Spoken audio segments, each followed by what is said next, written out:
Iya, coba guys kita jadi semangat ya. Terus satu. Dan semangat ya Ibu. Di sini kita sharing saja nggih. Ini hasil belajar kita bertiga selama mengikuti CGP angkatan 11 nggih. Tadi Bu Hartini sudah menjelaskan tentang disiplin positif, kemudian Bu Desi menjelaskan tentang 5 posisi kontrol, sekitar institusi. Di sini saya akan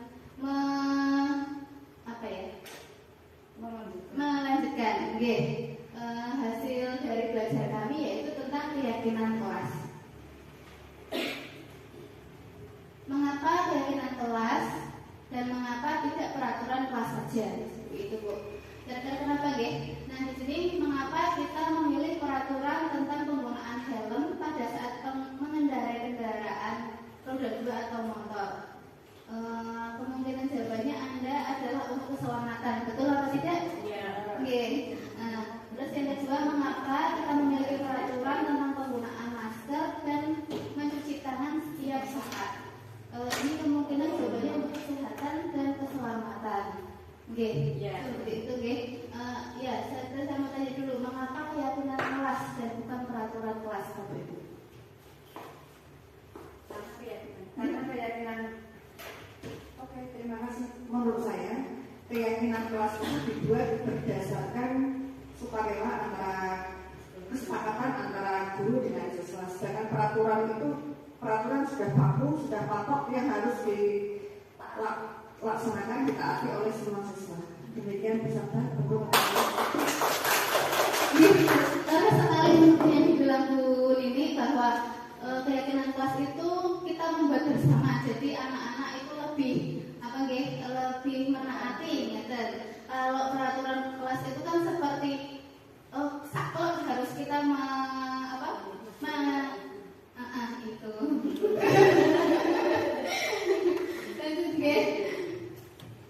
Untuk mendukung motivasi intrinsik, kembali ke nilai-nilai atau keyakinan-keyakinan, lebih menggerakkan seseorang dibandingkan mengikuti serangkaian peraturan-peraturan. Nilai-nilai keselamatan atau kesehatan inilah yang kita sebut sebagai suatu keyakinan, yaitu nilai-nilai kebajikan universal yang disepakati secara tersirat dan tersurat, lepas dari latar belakang suku, negara, bahasa maupun agama. Tujuan menciptakan keyakinan kelas yang pertama adalah tentukan nilai-nilai kebajikan yang ingin dijadikan perhatian utama di sekolah Anda. Curah pendapat dalam kelompok itu seperti toleransi, saling menghargai, dan lain-lain.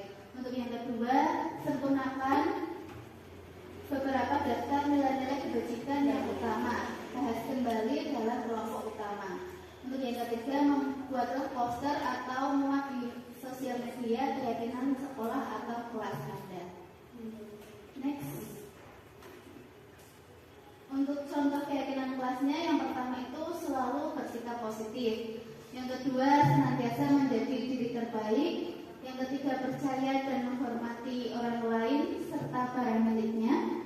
Kemudian berkomitmen terhadap setiap tugas, senantiasa membantu, berperilaku jujur, tidak merugikan orang lain. Nah, di sini ada contoh keyakinan kelas. Ada selalu menjaga kebersihan. Ini ya kurang kreatif. Ada yang bisa memberikan contoh untuk keyakinan kelas di kelasnya? Terima kasih Bu Esa.